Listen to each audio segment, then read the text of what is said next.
कुछ बच्चे होते हैं जो 90 प्लस लेके आते हैं, जी, ठीक है? और कुछ बच्चे होते हैं जो 90 क्या 60 प्लस भी नहीं लेकर आ पाते। जी।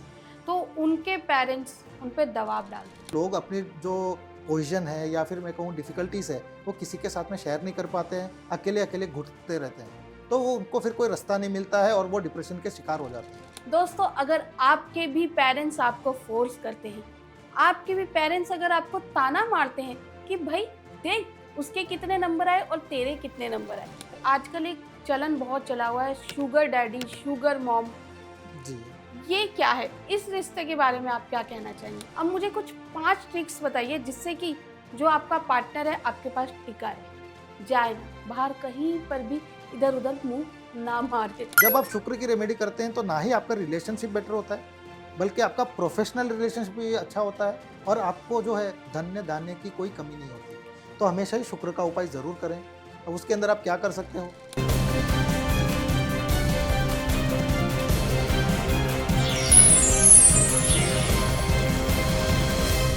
आजकल रिश्ते टिक नहीं रहे हैं। किसी का गर्लफ्रेंड भागती है तो किसी का बॉयफ्रेंड भागता है। किसी के हस्बैंड का मैरिटल अफेयर होता है। किसी की वाइफ ऑफिस में काम करते करते किसी और से सेट हो जाती है। आखिर ये क्यों हो रहा है? यही जानने के लिए आज हमने अपने स्टूडियो में बुलाया है रिलेशनशिप कोच विशाल कुमार अग्रवाल जी को। तो चलिए उनसे मिलते। नमस्ते सर। नमस्ते और आपका फिर से धन्यवाद देता हूँ कि आपने फिर से मुझे इनवाइट किया। देखिए आजकल क्या हो रहा है ना कि रिश्ते बहुत टूट रहे हैं। जी, रिश्ते टिक नहीं रहे हैं। जी, क्या होता है कि सब कुछ शुरू-शुरू में बहुत अच्छा रहता है, जी। अच्छा रिश्ता रहता है, लेकिन फिर अचानक ऐसा क्या हो जाता है कि कड़वाहट आ जाती है? ऐसा क्यों होता है? जी, ये होता है कि जब आप शादी के पहले अगर आप शादीशुदा हो, तो आप शादी के पहले आपका अगर कंपैटिबिलिटी टेस्ट नहीं कराते हो, यानी कि जब हम न्यूमरोलॉजी का जो साइंस है, उसके द्वारा हम डिटेक्ट करके बताते हैं कि लड़के की स्ट्रेंथ क्या है, लड़की की क्या है, ठीक है? दोनों का कितना कंपैटिबल रिश्ता हो सकता है, यानी कि इस किसी न किसी की तो कोई ना कोई स्ट्रेंथ ज़रूर होती है, राइट? किसी न किसी की कोई वीकनेस भी होती है, तो हमें ये देखना रहता है कि कौन कितना किसके साथ में एडजस्ट हो सकता है। तो जब आपने शादी नहीं की है, तब तो आप ये चीज़ कर सकते हो। लेकिन शादी आप कर लेते हो, प्रेम में पड़ जाते हो, लव मैरिज कर का चलन आजकल बहुत ज़्यादा है, ठीक है? तो जब आप लव मैरिज में चले जाते हो, रिलेशनशिप में बन जाते हो, तब आपको मालूम पड़ता है कि नहीं इनका टेस्ट अलग है, ठीक है? इनका जीवन में जीने का तरीका अलग है या उनके प्रायोरिटीज़ अलग हैं।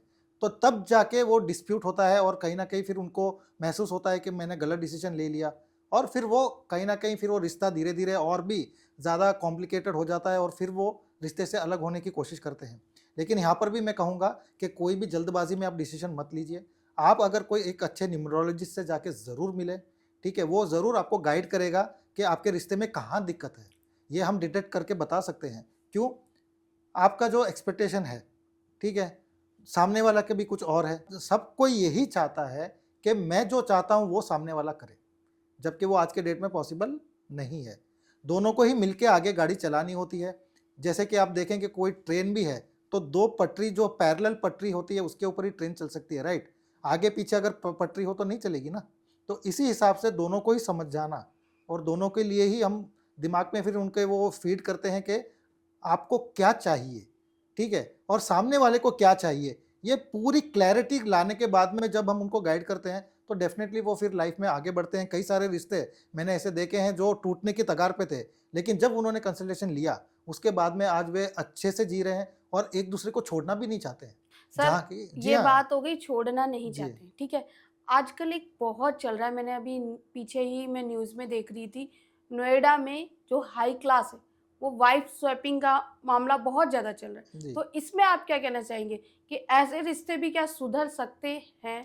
जी या नहीं इन रिश्तों में कुछ बचा है या नहीं बचा है? जी देखिए, ये जो कल्चर है, ये हमारे हिंदू शास्त्र में अगर हम कहें कि हम इंडिया से बिलॉन्ग करते हैं इवन कंट्री का भी, तो हमारे इस शास्त्रों में ऐसा कोई वर्णन नहीं है। हमें एक ही रिश्ते के साथ में आगे बढ़ना चाहिए, ये तो आज ज़रूरी है। लेकिन आजकल की ये जो पीढ़ी है, वो नहीं समझ रही है और वो ऐसे गलत चलन में जा रही है, वेस्टर्नाइज़ेशन यहाँ पे कुछ ज़्यादा हो रहा है और वहाँ पे जा रहे हैं। और यही एक कारण और भी है कि वे जब सीरियस रिलेशनशिप में आते हैं, तब उनको वो दिक्कत का सामना करना पड़ता है। तो जग अगर आप जीवन में कोई सीरियस रिलेशनशिप में जाना चाहते हो, तो ऐसी चीज़ों से आपको दूर रहना चाहिए और अगर आप ये पता भी करना चाहते हो कि सामने वाला इंसान कहीं उस फितरत का है या नहीं है, तो वो भी हम न्यूमरोलॉजी के द्वारा डिटेक्ट करके बता सकते हैं और आपको गाइड कर सकते हैं कि आपको वो रिलेशनशिप में आगे जाना भी चाहिए या उसको यहीं पे समाप्त कर देना चाहिए। तो इसी टॉपिक के ऊपर मुझे एक एग्जांपल याद आ गया, अगर मैं बता देता हूँ हम्म। कि आजकल की जो जनरेशन है, वो ये रिलेशनशिप में तो रहती हैं, लेकिन वो सीरियस रिलेशनशिप में भी बिलीव भी करती हैं। क्योंकि एक पॉइंट के बाद में आपको कोई ना कोई रिलेशनशिप में जाना ही होता है, किसी एक को चुनना ही पड़ता है। तो ऐसे में एक लेडीज़ आई मेरे पास में, जिनका 4 बायोडाटा वो साथ में लेके आई। उन्होंने मुझसे कहा कि मेरे इन चारों के साथ में अच्छे रिलेशनशिप है, लेकिन मैं किसी एक के साथ में अब आगे बढ़ना चाहती हूँ, तो मैं किसके साथ में आगे बढ़ूँ?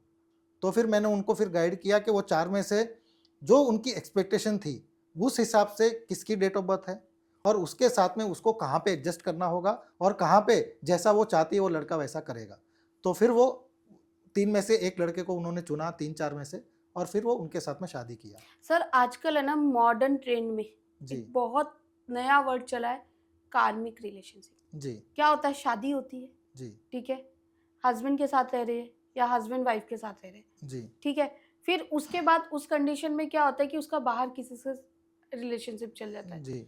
अब वो ना उसको छोड़ रही है ना हस्बैंड को छोड़ रही, तो इस कंडीशन में अब इस रिश्ते को क्या बोलेंगे? देखिए, कहीं न कहीं जो जब रिश्तों की बात आती है, तो सबसे इम्पोर्टेंट हो जाता है कि सामने वाले को कितना कंफर्टेबल फ़ील हो रहा है या नहीं हो रहा है। अगर कहीं पर भी उनको कोई दिक्कत हो रही है, तो क्या वो शेयर कर पा रहे हैं अपने पार्टनर से या नहीं। सबसे ज़्यादा प्रॉब्लम जो मैंने आज डिटेक्ट किया है, देखा है, लोगों के बारे में समझा है, तो सबसे ज़्यादा मुझे दिक्कत दिखी है कि लोग अपनी फ्रस्ट्रेशन हो, चाहे अपनी कोई बात हो, चाहे अपनी कोई इच्छा हो, वो ज़ाहिर ही नहीं कर पाते हैं। क्यों? ज़ाहिर करेंगे तो सुनने के लिए 2 कान भी तो चाहिए। लोगों को जीवन में अगर कोई कमी है तो 2 कान की है। जो मैं करता हूँ, मैं लोगों की बात अच्छे से सुनता हूँ, उनको क्या चाहिए, क्या नहीं चाहिए और सामने वाले को जब मालूम पड़ जाए कि आपकी इच्छा क्या है, आपको जीवन में क्या चाहिए, तो आपकी डिफ़िकल्टीज़ कम होती है या नहीं होती है? तो होती है। सबसे इम्पोर्टेंट यहाँ पे न्यूमरोलॉजी को एक बार साइड में रख दीजिए, सब चीज़ को साइड में रख दीजिए, मैं रिलेशन पे बता रहा हूँ कि सबसे पहले अपने पार्टनर को समझिए, उनकी ज़रूरत को समझिए, वो क्या चाहते हैं, क्या नहीं चाहते हैं, वो आपसे क्या एक्सपेक्ट कर रहे हैं, वो भी जानना ज़रूरी है। तो जब कॉन्वर्सेशन क्लियर होगा, ट्रांसपेरेंट होगा, तो 50% तो दिक्कत वहीं पे सॉल्व है। फिर आ जाता है रोल न्यूमरोलॉजी का। डेट ऑफ बर्थ के द्वारा जो हम डिटेक्ट करते हैं, जो कमियाँ हैं, जो स्ट्रेंथ है, वो बता के जो रेमेडीज़ होती है, जी हाँ, इसमें अब रेमेडीज़ बड़ा ही गज़ब का काम करती है। अगर आप अच्छे से कोई कंसल्टेंट से मिलते हो, गाइडेंस लेते हो और वो रेमेडी लेके आप जीवन में रेमेडी करते हो, तो आपके जितने भी हर्डल्स हैं वो दूर होते हैं। आपने देखा होगा कि आजकल डिप्रेशन के जो केसेस हैं, वो बहुत ज़्यादा आ रहे हैं। उसके पीछे का रीज़न भी यही है कि लोग अपनी जो पोज़ीशन है या फिर मैं कहूँ डिफ़िकल्टीज़ है, वो किसी के साथ में शेयर नहीं कर पाते हैं, अकेले-अकेले घुटते रहते हैं। तो वो उनको फिर कोई रास्ता नहीं मिलता है और वो डिप्रेशन के शिकार हो जाते हैं। तो यहाँ पर भी हम डेट ऑफ बर्थ के द्वारा डिटेक्ट करके बता भी सकते हैं कि आपको डिप्रेशन आ सकता है और कब आ सकता है। तो वो साल में आपको कौन से प्रिकॉशन लेने हैं। तो ये सारी चीज़ों का जब आपको नॉलेज ज्ञान मिल जाता है, तो आपका जीवन जो है सुखमय हो जाता है। फैमिली रिलेशन अच्छे होते हैं, बच्चों के पेरेंट्स के साथ में अच्छे रिलेशन होते हैं। आपने देखा होगा कि कई सारे पेरेंट्स हैं, वो अपने बच्चों को लेके काफ़ी टेंस्ड रहते हैं। या तो वो पढ़ता नहीं है करके उनके पीछे लगे रहते हैं, या वो खेलता रहता है, मेरी बात सुनता नहीं है। तो वो क्यों नहीं सुन रहा है? उसकी एक्सपेक्टेशन क्या है? इवन बच्चों की भी। तो बच्चों को भी आपको ध्यान देना होता है, उनका क्या कैरेक्टर है, उनको जीवन में क्या चाहिए, उनको करियर कौन-सा चुनना है। ये सब चीज़ें हम जब गाइड करते हैं, तो एक फैमिली में माहौल बड़ा अच्छा हो जाता है और जो भी डिफ़िकल्टीज़ है वो सारी दूर हो जाती हैं और एक सुखनुमा जीवन वो जीना चाहते हैं, तो डेफ़िनेटली उनको ये गाइडेंस के द्वारा वो जी सकते हैं। दोस्तों, अगर आप भी अपनी बात किसी से शेयर नहीं कर पा रहे हैं तो कमेंट बॉक्स में लिखिए, सर उसका जवाब ज़रूर देंगे। साथ ही आपको पता है कि हमारे शो का फॉर्मेट क्या है। अगर आपका कमेंट हमारी टीम को अच्छा लगेगा तो डेफिनेटली केएफई आपको गिफ्ट देगी।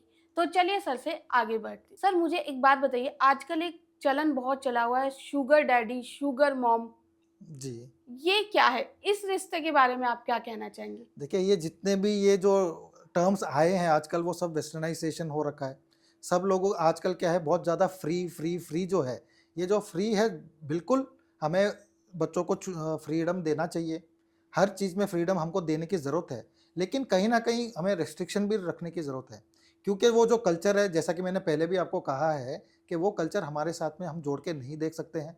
हमारा जो कल्चर है, एक ही साथी के साथ में हमें जीवन भर निभाना होता है और अगर हम ऐसा करते हैं, तो हमारा जीवन सुखमय होता है। लेकिन जब आप ऐसे कल्चर के साथ में जुड़ जाते हो, तो कहीं न कहीं टेम्परेरी रिलीफ़ तो आपको मिल सकता है या टेम्परेरी खुशी आपको ज़रूर मिल सकती है, लेकिन आगे जाके जब आप कहीं सीरियस रिश्ते में जाना चाहते हो, तो उसके बाद में आपके चांसेस कम हो जाते हैं या फिर मैं कहूँ जो कर्मा है, कर्मा का बहुत बड़ा रोल है। आप जो कर्म करते हो उसी हिसाब से आपको जीवन में फिर आगे जाके मिलता है। तो आप ही सोचिए कि आप कौन से कर्म कर रहे हो और मैं कहता हूँ कि किसी से पूछने की ज़रूरत नहीं है। आपके अंदर भी भगवान बैठा है, ठीक है? तो जब कोई भी काम करने जाते हो आपके अंतरात्मा से ज़रूर आवाज़ आती है कि ये काम सही है या नहीं है, करना चाहिए कि नहीं करना चाहिए। तो मैं इस चीज़ के लिए बताऊँ या ना बताऊँ, आपको खुद को पता है कि ये काम सही है या नहीं है। तो आप उस हिसाब से सही कर्म अगर करेंगे तो डेफ़िनेटली आगे जाके आपको कोई दिक्कत नहीं होगी। हाँ, कर्म पे ज़रूर ध्यान देना है। तो इसमें जो आज यंग जनरेशन की अगर मैं बात करूँ तो उनको सबसे ज़्यादा दिक्कत क्या होती है कि आजकल के जो पेरेंट्स हैं, वो दोनों ही वर्किंग हैं, ठीक है? हस्बैंड भी काम पे जा रहे हैं, वाइफ़ भी काम पे जा रही है। तो बच्चों के ऊपर जो ध्यान देने वाला कोई नहीं बचा। पहले जॉइंट फैमिली होती थी, कोई दादा, चाचा, चाची, ये जॉइंट फैमिली होने की वजह से कोई ना कोई ध्यान ज़रूर देता था और बच्चा किसी को भी अप्रोच कर पाता था कि मुझे ये दिक्कत है। लेकिन आज उसको अप्रोच करने के लिए कोई नहीं है। वो किसको अप्रोच करे? माँ काम में बिज़ी, पिताजी काम में बिज़ी। तो जब आप बच्चों के ऊपर ध्यान नहीं देते हो सर, मैं आप जैसा बोल रहे हो कि माँ काम में बिजी, जी, बट पिता काम में बिजी, जी, तो आजकल की जो ज़रूरत है, अब मैं जी, ही हूँ, जी, मेरी बेटी है, ठीक बिल्कुल, है? मेरे हस्बैंड भी वर्किंग है, मैं भी वर्किंग जी। हूँ। तो अब ये बताइए कि हम दोनों जॉब छोड़ दें या हम दोनों में से कोई एक जॉब छोड़ दे, तब ये प्रॉब्लम रिज़ॉल्व होगी? जी नहीं, जॉब को बिल्कुल नहीं छोड़ना है, लेकिन अपना जो समय है बाकी का, आप कितना समय मोबाइल में भी बिताती होंगी, ठीक जी। है? या और कोई काम में बिताती होंगी या दूसरे फ्रेंड्स या कोलीग्स के साथ में आप चर्चा करती होंगी। तो देखिए कि आपको वो बैलेंस लाना आपको ही पड़ेगा, क्योंकि जब तक बच्चे छोटे हैं, वो उनको टेक केयर करना बहुत ही ज़्यादा ज़रूरी है। और अगर मैं कहूँ कि बहुत ज़्यादा छोटे हैं और अगर आपको जॉब क्विट भी करना पड़े, तो कहीं न कहीं क्विट करना मैं कहूँगा कि करिए, कोई दिक्कत नहीं है, बच्चे पे ज़्यादा ध्यान दीजिए। और किसको करना है वो हस्बैंड वाइफ के आपस में अंडरस्टैंडिंग होनी चाहिए। लेकिन अगर आप दोनों मैनेज कर सकते हो तो वेल एंड गुड है। बच्चे स्कूल तो जाते ही हैं, राइट? हुँ। तो जब बच्चे स्कूल जाते हैं या कॉलेज जाते हैं तो वो टाइम आपके पास में आप काम कर लीजिए, ठीक है? लेकिन जब बच्चे वापस घर में आते हैं, ठीक है? तो उस टाइम पे एटलीस्ट एक क्वालिटी टाइम, मैं नहीं कह रहा हूँ कि उनके साथ में आपको अगर वो 5 घंटे घर में है तो 5 घंटे बिताने हैं, बिल्कुल नहीं। ठीक है, उनको भी अपना स्पेस चाहिए, सब कुछ चाहिए, लेकिन क्वालिटी आधा घंटा या 1 घंटा, मिनिमम आधा घंटा। आधा घंटे तो आप दे ही सकते हो अपने बच्चे को। तो आधा घंटा उनके साथ में बैठिए, उनसे पूछिए कि आपने पूरे दिन में क्या किया, आपने क्या पढ़ाई की, आपने आगे कोई दोस्त बने तो कैसा दिन गया। तो वो जो शेयरिंग है, अगर आप आधा घंटा भी जेन्युइनली उनके साथ में बैठ के निकालते हो, तो बहुत चांसेस कम हो जाते हैं कि वे गलत लाइन में जाएँ। और उनके फ्रेंड्स की कौन-कौन है, इसकी जानकारी आपको होनी चाहिए। कौन से सर्कल में उठता बैठता है, ये सारी जानकारी आपको रखना बहुत ज़्यादा ज़रूरी है। अगर आप इतना भी कर लेते हो तो आपको जॉब में भी कोई दिक्कत नहीं होगी, बिज़नेस में भी कोई दिक्कत नहीं होगी और आपका परिवार बचा रहेगा, आपका बच्चा ग्रो भी करेगा और जीवन में अच्छा करेगा। सर, कुछ बच्चे होते हैं जो 90 प्लस लेके आते हैं, जी, ठीक है? और कुछ बच्चे होते हैं जो 90 क्या 60 प्लस भी नहीं लेकर आ जी, पाते। तो उनके पेरेंट्स उन पे दबाव डालते हैं। बिल्कुल। तो इस बारे में आप क्या कहना चाहेंगे? बिल्कुल नहीं डालना चाहिए, ये समझना चाहिए कि न्यूमरोलॉजी के हिसाब से जब हम डिटेक्ट करके बताते हैं, तो ये ज़रूर देखते हैं कि उनके अंदर पढ़ाई के नंबर है या नहीं है। अब नेचुरली जिसके पास में वो नंबर होंगे वो अच्छा करेगा, जिसके पास में नहीं होंगे वो स्ट्रगल करेगा। तो यहाँ पे फिर हम रेमेडीज़ देते हैं और वो रेमेडीज़ के द्वारा जब वो बच्चा आगे करता है तो उसको डेफ़िनेटली सपोर्ट मिलता है। लेकिन एक गाइडेंस पेरेंट्स को भी मिलता है कि मैं बच्चे के ऊपर ज़्यादा प्रेशर ना डालूँ, कि वो क्योंकि उसके पास में नंबर नहीं है तो डेफ़िनेटली उसको तो स्ट्रगल करना ही पड़ेगा। लेकिन आप उसके ऊपर एक्स्ट्रा प्रेशर डाल के उसके स्ट्रगल को और मत बढ़ाइए, करेक्ट? तो उसकी स्ट्रेंथ क्या है? कल को वो फ्यूचर में वो करियर चुनना चाहे, तो डेफ़िनेटली फिर वो करियर पे जा सकता है। सिर्फ़ पढ़ाई करके आप अपना करियर बना सको ऐसा आज की डेट में नहीं है। और भी कई सारे फ़ील्ड्स हैं, जहाँ पे सिर्फ़ पढ़ाई ही नहीं, काफ़ी सारी चीज़ों का ज्ञान, काफ़ी सारी चीज़ों में आप अगर अच्छे हो, तो आप वहाँ पे भी अच्छा करियर बना सकते हो। जैसे कि आज आप यूट्यूबर हो, ठीक है? तो अगर आप यूट्यूब चैनल चला रहे हो, तो डेफ़िनेटली आपके पढ़ाई के स्किल की इसमें इतनी ज़्यादा ज़रूरत या इतनी ज़्यादा रिक्वायरमेंट नहीं है, करेक्ट? तो सिर्फ़ पढ़ाई को एम्फेसिस ना दें, उनकी और भी क्या स्ट्रेंथ है उसके ऊपर भी ध्यान दें और उस हिसाब से अपने परिवार को आगे बढ़ाएं। हाँ, करेक्ट। मतलब जैसे जी कोई पढ़ाई में अच्छा नहीं है, जैसे जी मैं पढ़ाई में अच्छी नहीं थी, जी ये मैं बोल रही हूँ ओपन कैमरे के आगे, जी ठीक है? अगर आप पढ़ाई में अच्छे नहीं हैं, तो आप फैशन डिज़ाइनर बन सकते हो, जी आप हमारी फ़ील्ड में बिहाइंड कैमरा काम कर बिल्कुल सकते हो, बिल्कुल। फ्रंट कैमरा काम कर स्पोर्ट्समैन बन सकते हो, सकते हो, स्पोर्ट्स में जा। स्पोर्ट्स में जी जा सकते हो। भई बड़े-बड़े बिल्कुल। स्पोर्ट्स मैंने अभी तो वो Surya Kumar I think ji Suryavanshi. Suryavanshi ji I think Vaibhav बहुत सूर्यवंशी जी। हाँ, देखा उसके ऊपर जाए तो मैंने वीडियो भी बनाई एक हाँ। साल पहले। हाँ, नहीं, जी नहीं, जी देखा जाए तो ऑब्वियस सी बात है, इस एज में इतना कमाल कर रहे कमाल हैं, कर। तो वो ज़्यादा उनकी पढ़ाई तो हाई-फाई नहीं नहीं हो। होगी। दोस्तों, अगर आपके भी पेरेंट्स आपको फ़ोर्स करते हैं, आपके भी पेरेंट्स अगर आपको ताना मारते हैं कि भई देख उसके कितने नंबर आए और तेरे कितने नंबर आए, तो उनको प्लीज़ ये वीडियो ज़रूर दिखाइएगा और अपने दिल की बात ज़रूर शेयर कीजिए कमेंट बॉक्स में। चलिए सर से ब आगे बात करते हैं। सर, ये बात तो हो गई बच्चों से जी रिलेटेड, ठीक है? अब मुझे कुछ 5 ट्रिक्स बताइए जिससे कि जो आपका पार्टनर है आपके पास टिका रहे, जाए ना, बाहर कहीं पर भी इधर-उधर मुँह ना मारे। उसके कुछ बताइए उपाय? दे उसके लिए देखिए सबसे पहले तो आपको जो है अपने पार्टनर को समझने की बहुत ज़्यादा ज़रूरत है। लोगों की कंप्लेंट क्या रहती है कि मैं उसको इतना बताता हूँ या इतना मैं उससे एक्सपेक्ट कर रहा हूँ लेकिन वो समझ ही नहीं पा रही है, ठीक है? हमेशा आपकी कंप्लेंट क्या रहती है कि सामने वाला नहीं समझ रहा है। तो वो सवाल को एक बार साइड में रख दीजिए। एक बार आप खुद कोशिश करिए कि आप सामने वाले को समझो।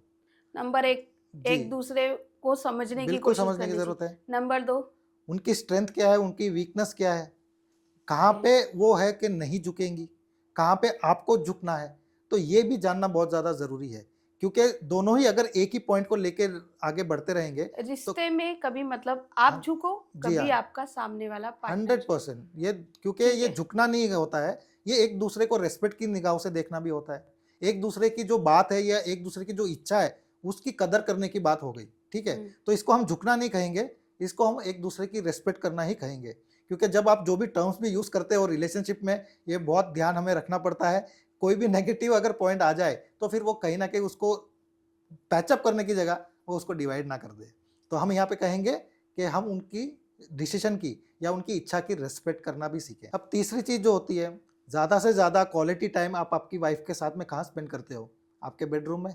तो हुँ, बेडरूम का जो वास्तु है, वो भी बिल्कुल करेक्ट होना चाहिए। आपका बेडरूम कहाँ पे प्लेस्ड है, इसकी आप चेकिंग कराइए और वहाँ की एनर्जी कैसी है बिल्कुल देखिए। अगर आपका बेडरूम में इवन बेड के सामने अगर कोई काँच भी है, तो वो नहीं होना चाहिए। जहाँ पे आप सोते हो, सामने आपके काँच नहीं होना चाहिए। वो भी एक चीज़ का आपको ध्यान रखना है। और अगर आप घर में मास्टर बेडरूम में यूज़ कर रहे हो, तो मास्टर बेडरूम की प्लेसमेंट जो होती है वो भी मैं बता देता हूँ अभी, वो साउथ वेस्ट की होती है। अगर आपका बेडरूम साउथ वेस्ट में है, तो वो आपके लिए अच्छा है। अगर उसके अलावा कोई और जगह में है, तो कहीं न कहीं आपको उसका थोड़ा-सा कॉन्सिक्वेंसेस फेस करना पड़ता है। तो हमेशा ही देखिए कि आपका जो बेडरूम का माहौल है, ठीक है? वो अच्छा हो, एनर्जी अच्छी हो, तो उसके लिए हमें उसका अलाइनमेंट करना बहुत ज़्यादा ज़रूरी है। कलर्स लाइट कलर ही हो। Best is light cream of white जिसे हम कहते हैं, अगर वो कलर है आपके दीवार का, आपके कमरे का, तो वो एक पॉजिटिव एनर्जी देता है। तो ये सब चीज़ें होती हैं वास्तु से रिलेटेड, और भी कई चीज़ें हैं। सर तो अभी तक जी, 3 ही हुए, 2 और बची है रेमेडी। बिल्कुल बताता हूँ। तो हाँ, वास्तु के बताइए। बाद में अब आ जाते हैं कि आपको जो है शुक्र से रिलेटेड जो रेमेडीज़ होती है वो भी करनी चाहिए। अगर आप दिक्कत का सामना कर रहे हैं, छोटी-मोटी ट्रबल हो रही है, कुछ भी हो रही है, चाहे नहीं भी हो रही है, तो भी आप करें। क्योंकि जब आप शुक्र की रेमेडी करते हैं तो ना ही आपका रिलेशनशिप बेटर होता है, बल्कि आपका प्रोफेशनल रिलेशनशिप भी अच्छा होता है और आपको जो है धन्य-धान्य की कोई कमी नहीं होती। तो हमेशा ही शुक्र का उपाय ज़रूर करें। अब उसके अंदर आप क्या कर सकते हो? तो आप देखें कि हमेशा ही आप जो है शुक्रवार वाले दिन ख़ास करके परफ्यूम का इस्तेमाल करें।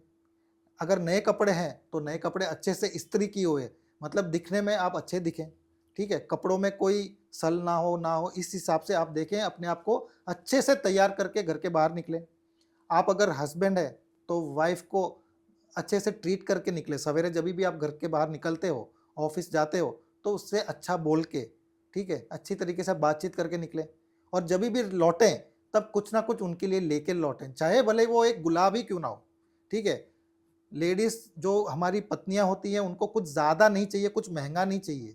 अगर आप उनके लिए याद रख के एक फूल भी लेके जाते हैं, तो उनके चेहरे पे जो खुशी होती है ना, उससे आपका जो शुक्र है, वो और भी बेटर हो जाता है। आप आप लेके खुद। जाते हैं? बिल्कुल, ओह, बिल्कुल करना पड़ता है। आपकी जी, वाइफ देख रही है पॉडकास्ट? बिल्कुल देख रही है और उसे पता भी है, और अगर मैं नहीं देता होऊँगा तो आप समझ सकती हैं मेरी क्या हालत होगी।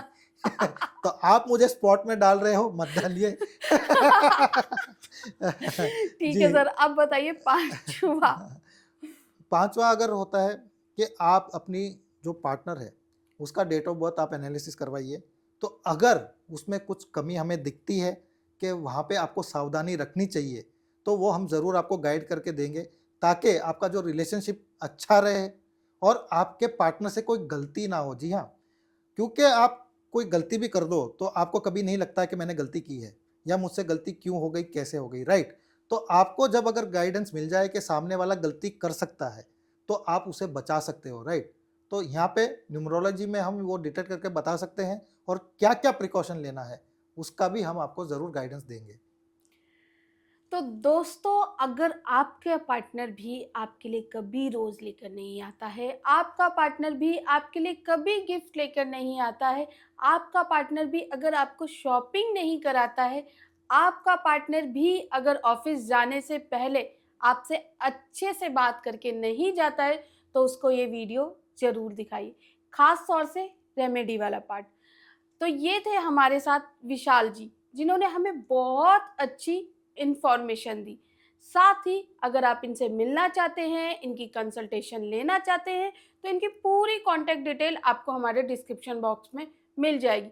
साथ ही अगर आप इनके और भी वीडियोस देखना चाहते हैं, तो इनके यूट्यूब चैनल का लिंक भी हमारे डिस्क्रिप्शन बॉक्स में मिल जाएगा। तो दोस्तों, देखते रहिए केएफई टॉक शो।